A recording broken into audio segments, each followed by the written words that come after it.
साथ मनीष कुमार। सबसे पहले आप सभी देशवासियों को विश्व साक्षरता दिवस की बहुत बहुत शुभकामनाएं। आज 8 सितंबर है और आज की तारीख इतिहास की नज़रों में बेहद खास है। आज का दिन दुनिया के इतिहास में बेहद खास मायने रखता है, क्योंकि आज के दिन यूनेस्को ने दुनिया को अशिक्षा से दूर करने के लिए और लोगों को जागरूक यानी कि साक्षर बनाने के लिए विश्व साक्षरता दिवस मनाने की घोषणा की थी।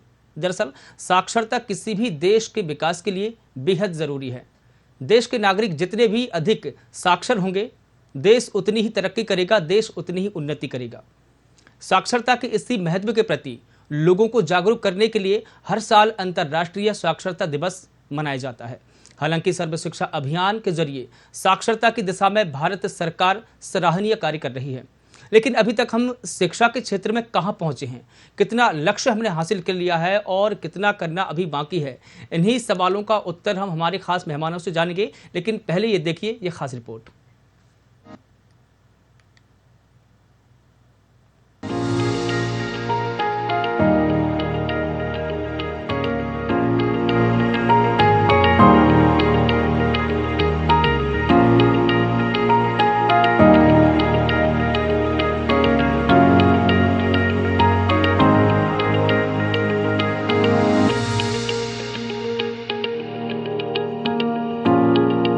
आज दुनिया भर में 56वां विश्व साक्षरता दिवस मनाया जा रहा है।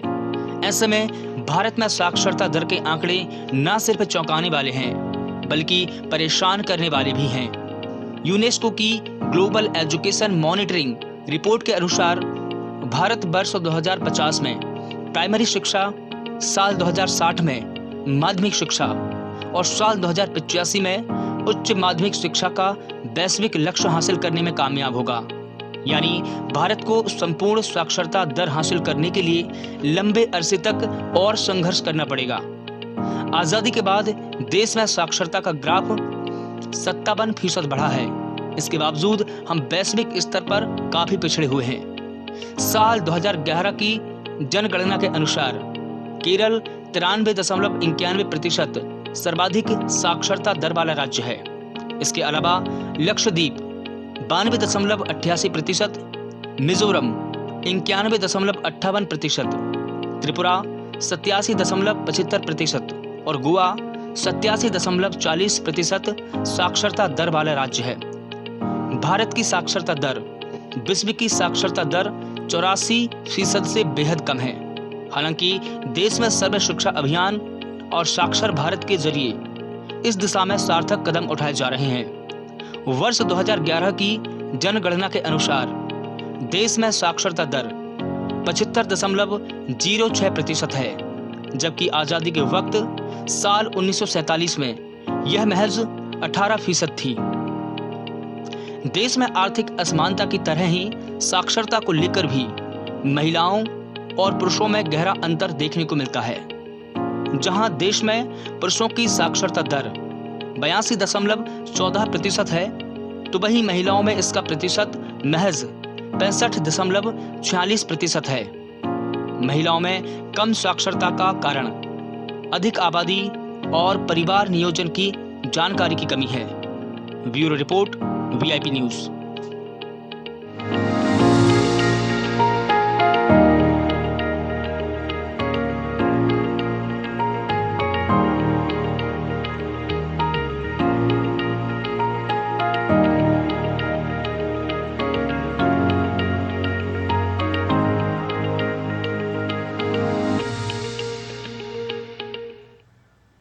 और इस खास मौके पर हमारे साथ में बात करने के लिए स्टूडियो में हमारे साथ हैं हमारे खास मेहमान जुड़े हुए हैं।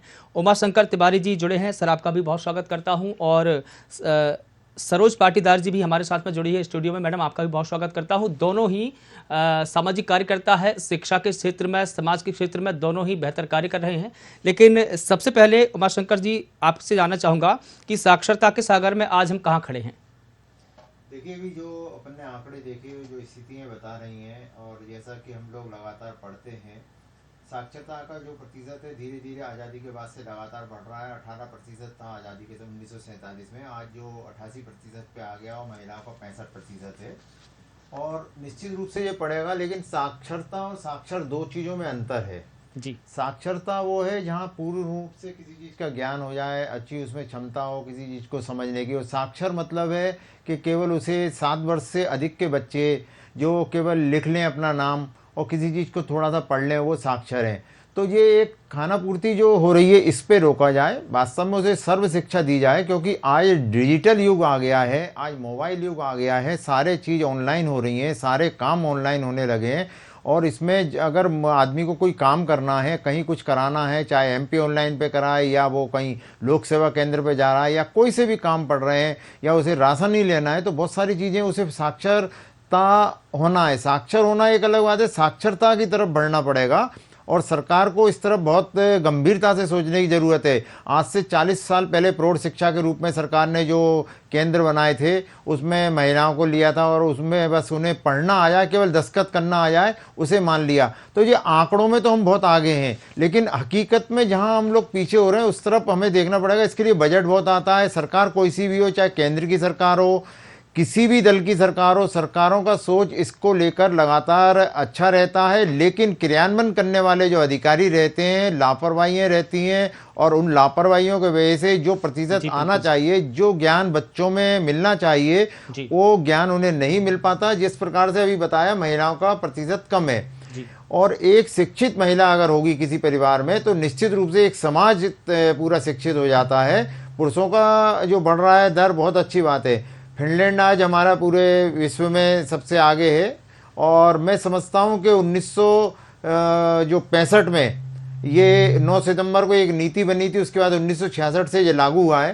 तो 1966 से लागू होने के बाद आज तक इस पे जितने काम होना चाहिए वो हो रहे हैं, लेकिन जिस तरीके से होना चाहिए वो तरीका गलत है। अभी भी कई स्कूलों में बहुत ज़्यादा अभाव देखा जाता है। कहीं टीचर पढ़ाते नहीं हैं, कहीं बच्चों को सुविधाएं नहीं है, कहीं छत नहीं है, बच्चे बरसते पानी में बैठे रहते हैं। तो और कहीं पे मजदूरी करने जाते हैं, माँ बाप बच्चों को भी शुरू से मजदूरी में लगा देते हैं, बाल मजदूरी की तरफ जा रहे हैं। तो ये बहुत सारी चीजें हैं जो सरकार को देखना पड़ेंगी। अभी चौराहे पे आप देखेंगे इस क्षेत्र में अगर सरकार के जो कामकाज है, सरकार का जो रवैया है, उनकी नजर हम डालते हैं तो हम ये जान सकते हैं कि सरकार बिल्कुल संजीदा तरीके से कार्य कर रही, सरकार संजीदा है।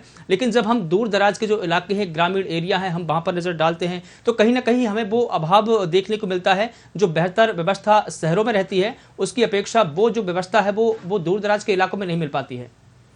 तो देखिए, ये इसकी एक वजह, जैसे आज ये सरकार हर जगह है, जैसे नगर में सरकार है, माननीय महापौर होते हैं, राज्य में हमारे मंत्रीगण होते हैं, मुख्यमंत्री जी होते हैं, पंच, सरपंच, जनपद उपाध्यक्ष, अध्यक्ष, इन लोगों की ड्यूटी क्या है? ये अपने जहाँ भी जिस क्षेत्र में रह रहे हैं तो बच्चों को जो पढ़ाएंगे, बच्चों के लिए जो अच्छी शिक्षा देंगे। और जो आज का युवा है, आज का बच्चा है, वो कल का नायक है। तो कल जो बढ़ेगा इस देश में, जब हमारा देश पूरी तरीके से साक्षर हो जाएगा, जैसे केरल आज है, तो केरल को पढ़ते हैं हम, जब देखते हैं, क्योंकि वो हमारे देश का हिस्सा है, तो हमें बड़ी खुशी होती है। लेकिन जब हम आंध्र प्रदेश पे जाते हैं, वहाँ पे साक्षरता कम है, तो हमें बड़ा दुख होता है। तो ऐसे बहुत सारे राज्य हैं, बहुत सारे ज़िले हैं जहाँ कम साक्षरता है, तो उसको सही तरीके से लाया जाए। और सरकारों को इसका जो बजट दिए जा रहे हैं, राज्य शिक्षा केंद्र में बहुत बजट आता है और वो बजट को इतने अच्छे तरीके से अधिकारी हमारे ठिकाने लगा देते हैं और पूरे कागजों में तो बहुत अच्छा वो काम करते हैं, लेकिन हकीकत में नहीं होता। गंतव्य तक पहुंचना चाहिए उस बजट को, वो उस गंतव्य तक नहीं पहुंच पाता है। बिल्कुल नहीं पहुंचता है। इसमें जांच करने की जरूरत है। मैडम हमारे साथ में जुड़ी है। मैडम, आपसे भी जानना चाहूंगा कि जब हम आजादी के बाद से हम साल दर साल के आंकड़ों पर नजर डालते हैं, तो जो आंकड़े हम पेश करते हैं, जो हमारे सामने आते हैं, वो बिल्कुल चौंकाने वाले हैं। और इसके अलावा हम ये कहेंगे वो परेशान करने वाले भी हैं, क्योंकि जिस प्रकार से हम देखते हैं कि आज़ादी के हम अभी 75वां वर्ष मना रहे हैं, अमृत महोत्सव मना रहे हैं, और कहीं ना कहीं महिलाओं की जो साक्षरता दर है वो कम ही नजर आ रही है। कहाँ चूक हुई है सरकार की, समाज की? देखिए, सरकार की तो अपनी जगह पर है ही लापरवाही, जैसे कि उमाशंकर तिवारी जी ने बताया, वो तो है ही कि उनका जो फंड्स दिए जा रहे हैं गवर्नमेंट की तरफ से, जो फंड आ रहा है स्टेट गवर्नमेंट्स को, वो तो उन लोग मिसयूज कर ही रहे हैं। करप्शन में भी काफी पैसा जा रहा है, या फिर मिसमैनेजमेंट है, क्योंकि इतनी हायरार्की है पूरे सिस्टम में कि कैसे किसको पैसा पूरा मैनेज करना है, वो चीज उस प्रकार से नहीं हो पाती।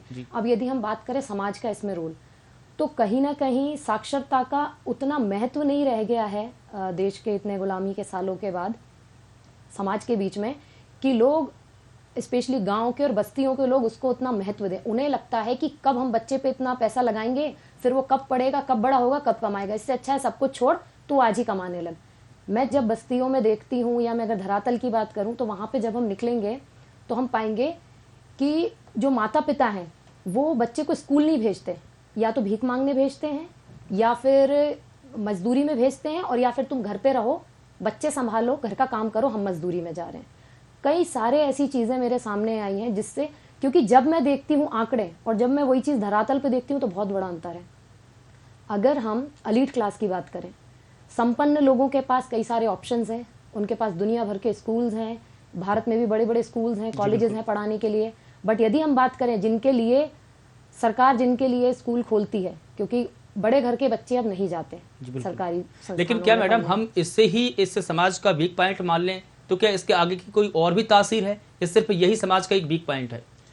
समाज का सबसे बड़ा वीक पॉइंट यही है एग्जैक्टली कि देखिए, किसी भी व्यक्ति को बड़ा होके यदि हम साक्षर कहें और साक्षरता को हम ज्ञान के स्तर पे ले जाएं, बुद्धि के स्तर पे ले जाएं, तो उसके लिए सबसे ज़रूरी महत्वपूर्ण बिंदु होते हैं माता पिता और गुरु जी। माता पिता ही यदि गुरु नहीं प्रोवाइड करेंगे बच्चे को, तो फिर वो बच्चा कैसे आगे जाएगा अपने जीवन में, कैसे साक्षर बनेगा, कैसे भविष्य में ऊंचाइयों को छुएगा।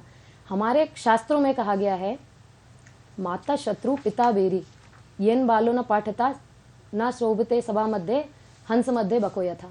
जैसे हंस की सभा में वक नहीं शोभा देते, ऐसे ही पढ़े लिखे सभ्य लोगों के बीच में अनपढ़ व्यक्ति की कोई रिस्पेक्ट नहीं रह जाती है, कोई वैल्यू नहीं देता उस प्रकार से। क्यों? क्योंकि भारत जैसे देश में या पूरी दुनिया में देखिए, ज्ञान का ही महत्व है। और यदि आप, अगर हम ज्ञान को भी थोड़ा ये समझते हैं कि चलिए ज्ञान के लिए हमें बहुत एफर्ट्स करने हैं, तो कम से कम उसे प्राइमरी एजुकेशन, सामान्य शिक्षा तो दीजिए जो उसके प्राथमिक स्तर पे उसको आवश्यक है। अगर हम उसे वही नहीं देंगे तो कैसे वो आगे जाके कोई कुछ करने का सोच सकता है समाज में? क्योंकि जैसे तिवारी जी ने बताया कि यदि वो राशन कार्ड चाहिए, उसको कोई भी चीज़ चाहिए है जी, बिल्कुल, उसकी सामान्य आवश्यकताएं ले लीजिए, सामाजिक दूसरी चीज़ें ले लीजिए, वो कैसे अपनी बात रख सकता है? क्योंकि उसको कोई जानकारी नहीं है। अगर वो अपनी संपत्ति से संबंधित कोई कार्य करवाने जाए, या अपने बच्चों के लिए कुछ करवाना हो उसको, या कोई भी ऐसी चीज़ जहाँ पे उसको जानकारी होना चाहिए, तो नियम तो बहुत बाद में आते हैं जानकारी के लिए, पहले तो वो पढ़ ही नहीं पाता। जी बिल्कुल। तो पढ़ने के लिए सबसे पहले पढ़ने की अपॉर्चुनिटी दी जाए, और उसके बाद काफ़ी सारे ऐसे मुद्दे हैं, विषय हैं जिनके ऊपर काम करने की आवश्यकता होगी। लेकिन सरकार और समाज को किन विषयों पर अधिक काम करने की जरूरत है? क्या वो विषय हमारे समाज को वो उस मुकाम तक पहुंचा पाएंगे जिस मुकाम तक हम पहुंचने की बात कर रहे हैं, यहाँ बैठकर इस बात का डिस्कशन कर रहे हैं? लेकिन सरकार की भी भूमिका क्या होनी चाहिए, और सरकार को भी किन विषयों पर अधिक काम करनी चाहिए? सरकार की भूमिका ये होनी चाहिए कि स्पेशली एजुकेशन के लिए जो फंड्स प्रोवाइड किए जा रहे हैं जी, सारे चीज़ें अपनी जगह हैं, ज्ञान अपनी जगह है। एक मनुष्य का मनुष्य होना, उसके व्यक्तित्व का विकास उसके ज्ञान पर निर्भर करता है। जी बिल्कुल। क्योंकि जब हम देखते हैं कि समाज में ऐसे लोग जो कम पढ़े लिखे हैं, उनको ना समाज कोई रिस्पेक्ट देता है, ना इवन कोई सरकारी कर्मचारी जिसके पास शायद उसी की शिक्षा के लिए फंड्स आए होंगे, वो भी उतना महत्व नहीं देता। जी बिल्कुल, ठीक है। उमाशंकर तिवारी जी, आपके पास आना चाहूँगा। जी, साक्षरता दर बढ़ाने की रिकमेंडेशन क्या है, क्या है उसकी डिमांड? देखिए, उसके लिए हमें जन जन को प्रयास करना पड़ेगा। उसके लिए आम जन को तो करना ही है, अपने अपने क्षेत्र में जहाँ भी ऐसे बच्चे हों, जहाँ अपन देखते हैं अपने मोहल्ले में, अपने खासकर जो स्लम एरिया होते हैं, गरीब बस्ती होती है, वहाँ पे ये ज़्यादा देखने को मिलता है। बाकी तो आजकल लोग खुद ही आगे बढ़ाने लगे। मैं समझता हूँ आगामी 10 साल में ये प्रतिशत बहुत बढ़ जाएगा, क्योंकि एक ज़रूरत बन गई है। दूसरी चीज़, इसमें सरकार को एक चीज़ और लागू कर देना चाहिए कि बीपीएल का कार्ड और जो मजदूरी कार्ड वगैरह जो बनाते हैं, जिससे योजनाओं का लाभ मिल रहा है गरीबों को, जो सरकार दे भी रही है और वास्तव में जिनको ज़रूरत है मिलना भी चाहिए, मैं उसका विरोध नहीं कर रहा, लेकिन उसमें एक चीज़ जोड़ दी जाए कि अगर आपका बच्चा 5 साल से ऊपर का वो पढ़ने नहीं जा रहा, तो ये आपकी सुविधाएँ बंद कर दी जाएंगी, तो वो कहीं ना कहीं मजबूरी में ही सही उसे पढ़ाने भेजेगा। और सरकार ने स्कूल खोल दिए। अब स्कूल तो खोल दिए, कई स्कूलों में ये है कि गांव में आप देखिए, गांव में टीचर जाते नहीं है, हाजिरी लग जाती है, और टीचर ने भी एक आदमी रख दिया होता है, वो पढ़ाता है। मान लीजिए उसे 50-60 हज़ार रुपये मिल रहे हैं, तो वो 10,000 रुपये 5,000 रुपये देता है, वो जाते ही नहीं है उनका, क्योंकि ट्रांसफ़र 40 किलोमीटर 50 किलोमीटर दूर हो गया है, तो हमारे शिक्षक महोदय जाते नहीं हैं। अब वो बच्चा कैसे पढ़ेगा? जो 10,000 वाला है वो भी अपने हिसाब से, क्योंकि उसकी कोई गारंटी नहीं, उस पर कोई कार्रवाई भी नहीं होना है। और ये गांव में पंच सरपंच जो भी हमारे जनप्रतिनिधि रहते हैं, गांव के लोग होते हैं, उन्हें सब मालूम रहता है, लेकिन सब चुपचाप रहते हैं। तो ये सारी चीजें सरकार की नाक कान आंख कौन होती है? जनता होती है। तो वो जनता जब तक नहीं जागेगी तब तक ये सारी चीजें होती रहेंगी। क्योंकि अब बदलाव आ रहा है तो कुछ तो अपने आप हो रहा है, लेकिन अगर उसे जल्दी करना है तो जल्दी करने के लिए लोगों को जागना होगा, क्योंकि जो जागेगा वो पाएगा।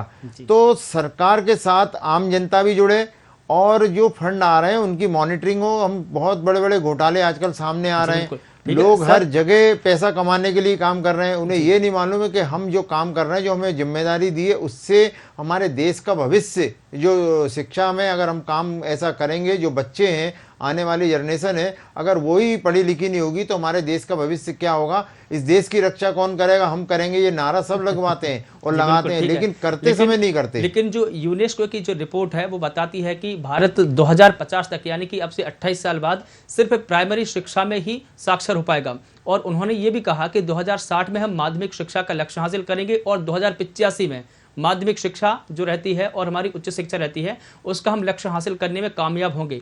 2085 का जो समय है एक लंबा अंतराल है और लंबा अरसा भी गुजर जाएगा।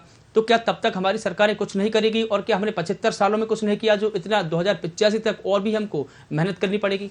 मैं समझता हूँ 10 साल के अंदर ही हो जाएगा। मैंने 10 साल का आंकड़ा दिया। यूनेस्को जो बोल रहे हैं उस समय 2085 तक उसका आकलन करने वाले ना तो मैं समझता हूँ कि बहुत सारे लोग नहीं रहेंगे, और जो सरकारें वर्तमान में वो उनमें से भी बहुत सारे लोग नहीं रहेंगे। हमारे जो उन्होंने तो आकलन किया है कि भारत को संपूर्ण साक्षर होने के लिए अभी लंबा अरसा और तय करना पड़ेगा, लंबा संघर्ष करना पड़ेगा। देखिए, सरकार को जिम्मेदारी जो शिक्षा के क्षेत्र में बजट बढ़ाना चाहिए, और बजट से कुछ नहीं होता, उसको सुविधाएं देना चाहिए। स्कूलों में जैसा मैंने देखा दिल्ली के स्कूलों में बहुत अच्छी सुविधाएं दे दी गई हैं, और उसमें जाकर देखना चाहिए। एक दिन हमारे मान लीजिए कलेक्टर महोदय कहीं पढ़ाने पहुंच जाते हैं, हमारे मुख्यमंत्री जी एक दिन पहुंच जाते हैं, उससे कुछ नहीं होता। उस दिन सारा प्री प्लान होता है, बड़ा अच्छा व्यवस्थित स्कूल हो जाता है, खाना बच्चों को अच्छा मिल जाता है, सारी चीजें हो जाती है। आप आंगनबाड़ियों में जाके देखिए, जो सरकार दे रही है उसमें से भी खा रहे हैं। हर जगह तो आदमी चोरी कर रहा है। जब चोरी करेगा तो वो बच्चा क्या देखता है? और टीचर जो आते हैं समय पे नहीं आते, वो पढ़ाते नहीं है, समय पे चले जाते हैं। तो ऐसे टीचरों को सुधार की जरूरत है, और जो अच्छे टीचर हैं वो कहीं ना कहीं पुरस्कृत होते हैं। कल हमने पढ़ा जब माननीय महामहिम राष्ट्रपति जी के हाथों से और राज्य सरकार के हाथों से पुरस्कृत हो रहे थे टीचर, तो गर्व होता है, क्योंकि टीचर ही इस देश के एक अच्छे निर्माता को, एक अच्छे इंसान को तैयार करता है।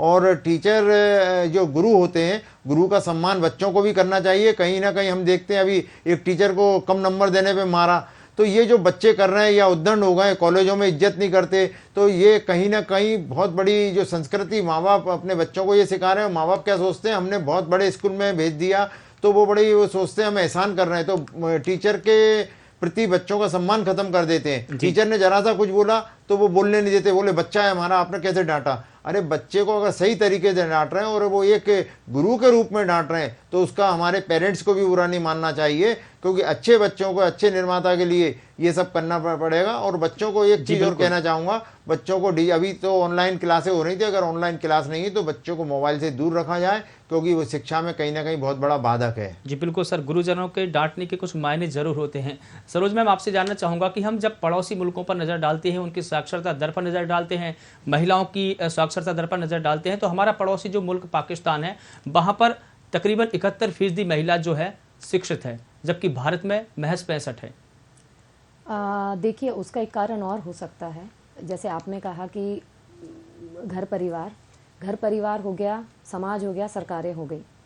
कई बार व्यक्ति पे, स्वयं पे भी निर्भर करता है। जी, कई लोग, कई कम्युनिटीज़ ऐसी हैं जो ज्ञान के प्रति उतनी जागरूक नहीं है, तो महिलाएं सोचती हैं कि क्यों पढ़ना है, अब हमें अच्छा नहीं लग रहा पढ़ना तो हम छोड़ देते हैं। तो उस कारण से भी भारत में कई लोग, कई महिलाएं, कई लड़कियां पढ़ी लिखी नहीं है, क्योंकि अगर हमें गृहस्थी ही संभालना है तो पढ़ना लिखना क्यों है, वेस्ट ऑफ टाइम है। अगर देखा जाए तो ऐसा नहीं है भारत में पोटेंशियल नहीं है या फिर भारत के लोग नहीं कर सकते, भारत में कर सकते हैं। कई ऐसी महिलाएं हैं, रही हैं इतिहास में भी, आज भी हैं और वर्तमान में भी होंगी, जो ज्ञान को बहुत आगे लेकर जाएंगी, जो समाज में उदाहरण बनेंगी ऐसी लड़कियों के लिए जो स्कूल नहीं जाना चाहती, जो कि अभी बढ़ रहा है। अगर आप देखेंगे, लिटरेसी रेट ही देखेंगे तो उसमें जो स्वेच्छा, यदि बात की जाए स्वेच्छा से जाने वाले, तो पहले वो जित रेशो था उससे कई गुना रेशो बढ़ा है। आज लोग जागरूक हैं ज्ञान के प्रति, महिलाएं भी। तो पाकिस्तान में वो रेट ज़्यादा है, यहाँ कम है, वो तो मैं ये कहूँगी कि उसमें कई सारे फैक्टर्स होते हैं, सामाजिक कारण थोड़े अधिक हैं। लेकिन हम जब आंकड़ों पर नजर डालते हैं तो तकरीबन 6 करोड़ जो बच्चे हैं वो आधारभूत शिक्षा यानी कि जैसे हम बुनियादी शिक्षा कहें उससे महरूम हैं। और एक रिपोर्ट तो यह भी कहती है कि वर्ष 2018 में हर 5 में से 1 पुरुष और 2 तिहाई महिलाएं अनपढ़ है। अब इन आंकड़ों पर हम बात कर रहे हैं, जानकारी ले रहे हैं, लेकिन हम कहीं ना कहीं ये बात हम माने कि जो बुनियादी शिक्षा हमारी होनी चाहिए, बुनियादी सुविधाएं होनी चाहिए, अगर वो ही हमारे पास नहीं होगी तो हम आगे फिर क्या कल्पना करेंगे, आगे कैसे बढ़ेंगे हम? ये तो सवाल हमारे सामने मुंह बाएं खड़ा है, हमारे सामने ही क्या, समाज के सामने भी, सरकार के सामने भी। तो मेरा अनुरोध है कि गवर्नमेंट को ऐसे रिपोर्ट्स निकालने चाहिए, जो कि होगी भी, कई सारी संस्थाओं के पास रिपोर्ट आती रही है, साल सरकारें दर साल, देती रही है। क्योंकि अगर हम देखें कि जो लोग नहीं पढ़ रहे हैं जी, उनका अधिकतर का रेशो या तो शहर के बाहर के लोग होंगे, वो एरियाज ऐसे हैं जो रीच से बहुत दूर हैं, स्कूली शिक्षा के जो सेंटर हब्स हैं उससे बहुत दूरी पे हैं, और या फिर ऐसी जगहों पर है शहर के बीचों बीच जहाँ पे लोग जो सर्वाइवल है, कमाने खाने का सर्वाइवल है, उसमें लगे हैं, तो वो ज्ञान को उतना महत्व नहीं दे रहे। क्योंकि यदि इन दोनों ही क्षेत्रों को छोड़ दें तो मुझे लगता है कि फिर शायद एवरेज ही निकल कर आएगा शिक्षा के प्रति। तो अभी स्कूली बच्चों के प्रति और क्या किया जाना चाहिए, क्योंकि जो स्कूली बच्चे हैं वो ही इन चीज़ों से अभी रूबरू नहीं हुए हैं, या यूं कहें हम कि जो उनको बुनियादी शिक्षाएं मिलनी चाहिए थी वो नहीं मिल पाई है। अभाव उनके पास में हर चीज़ का रहा। एक तो ग्रामीण एरिया जहां से वो जो बुनियादी सुविधाएं मिलनी चाहिए, जो सरकार जैसे पैसे भेजती है, यहाँ से 100 रुपये भेजती है, तो बामुश्किल वहां पर 10 रुपये या 5 रुपये ही पहुंच पाते हैं। ये जो खाई बढ़ती गई है भ्रष्टाचार सरकार के बीच में, और इसमें जो बच्चे इसमें अभावग्रस्त रहे, उसकी जो खाई है उसको कैसे पाटा जाए? उसके लिए जैसे अभी मैंने बताया कि सरकार को पर्टिकुलर जाके आंकड़े देखने चाहिए कि किस टाइप के क्षेत्रों में वो ज़्यादा है, और बाकी जगहों के कंपैरेटिवली वहाँ पे सरकार को और स्ट्रिक्ट होना पड़ेगा। तभी जाके हमें पता चलेगा कि वो जो गांव में 100 के 10 रुपए पहुँच रहे हैं वो जा कहाँ रहे हैं। तभी वो जो साक्षरता का रेशो है, जो परसेंट रेट है, वो हमें समझ में आएगा कि उस जगह उस पर्टिकुलर क्षेत्र में बदलाव करने के बाद उसमें कितना इम्प्रूवमेंट हुआ है। यदि सरकार वहाँ पर अधिक ध्यान देगी, जैसे यदि शहर के शिक्षकों की जो भी तनख्वाह है उतना ही जहाँ तक है गांव के सरकारी शिक्षक को मिलती है जी। यदि सरकारी सेवा में कोई है तो जो शहर का गवर्नमेंट स्कूल है, वैसे ही जो गांव का गवर्नमेंट स्कूल है उनमें जहाँ तक है तनख्वाह स्वयं होती है और कई जगहों पे नहीं भी होती है।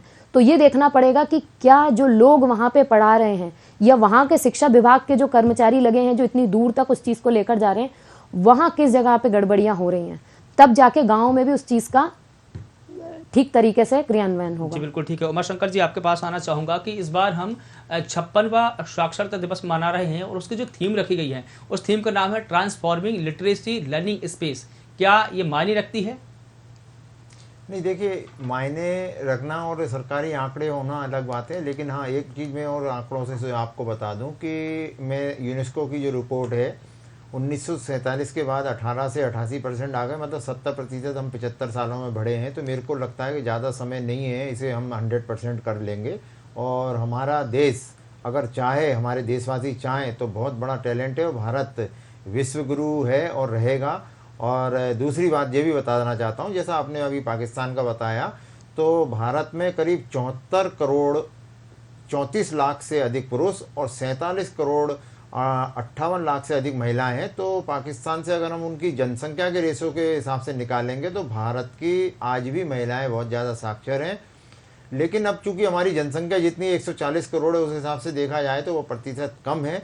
लेकिन सारे देश, जो भी देश हैं, जितने भी देश हैं, चाहे हमारे पड़ोसी मुल्क हों चाहे हमारा देश हो, जब पढ़ेंगे तो समझेंगे। आज जो ना पढ़ाई नहीं हो रही है, ना समझ है, इसलिए लोग जिहाद कर रहे हैं। कोई ऐसे मुद्दों पे लोग बातों में आ जाते हैं जो इन बातों पे नहीं आना चाहिए। जब आदमी वास्तव में पढ़ेगा और साक्षर होगा तो वो देश में बहुत सारे जो दंगा फसाद होते हैं, जब उसमें समझने की शक्ति आ जाएगी तो उसे काम करना भी अच्छे से आ जाएगा। मैं समझता हूँ एक जानवर और इंसान में यही अंतर है कि इंसान को भगवान ने दिमाग दिया है और दिमाग भी हमारे सबसे ऊपर दिया रहता है, नीचे भी दे सकता था भगवान। तो वो उसके ये है कि हम सोचें, अच्छे से सोचें।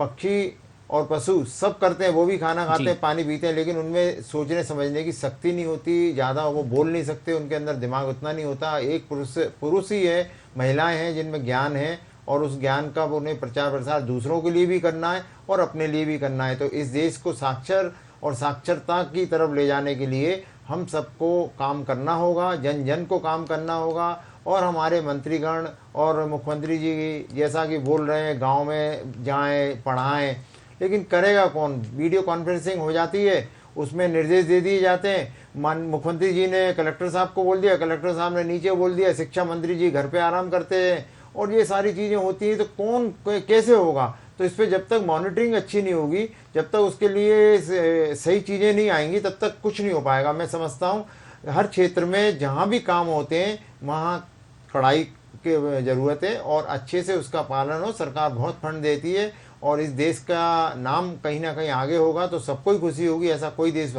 वासी नहीं होगा जिसे खुशी ना हो अपने देश के जी प्रति। बिल्कुल ठीक है। सरोज पाटीदार मैम, चूंकि हमारे पास में समय का अभाव है और हम इस मुद्दे पर तकरीबन आधे घंटे से बात कर रहे हैं, लेकिन फिर भी मैं आपको थोड़ा सा समय देना चाहूँगा, तकरीबन 30 सेकंड का और समय हमारे पास में है। आप क्या कहेंगी इस पूरे मसले को लेकर?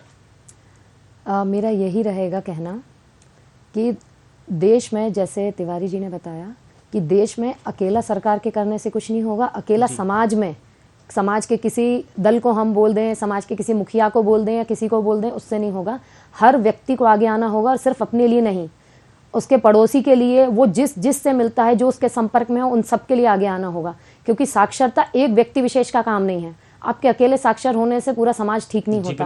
आप अकेले सर्वाइव नहीं कर सकते। सरकार को और सभी देशवासियों को एक मंच पर आना होगा और एक सुर में सभी को कहना होगा कि हमको भारत को विश्व गुरु बनाना है। तो एक मंच पर सभी को आना होगा और देश को विकसित करना होगा। बहुत पोटेंशियल है इस देश में। जी बिल्कुल ठीक है। हमसे बात करने के लिए सरोज मैडम आपका बहुत शुक्रिया, और उमाशंकर जी भी आपका भी बहुत शुक्रिया।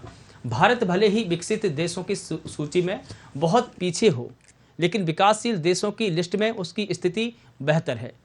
लेकिन यूनेस्को की रिपोर्ट अगर बताती है कि भारत पूरी दुनिया में सबसे ज़्यादा अनपढ़ों वाला देश है, लेकिन ऐसा नहीं है कि भारत ने तरक्की नहीं की है। भारत ने आज़ादी के बाद से बहुत तरक्की की है, और आज हम तकरीबन 88% तक पहुंच चुके हैं।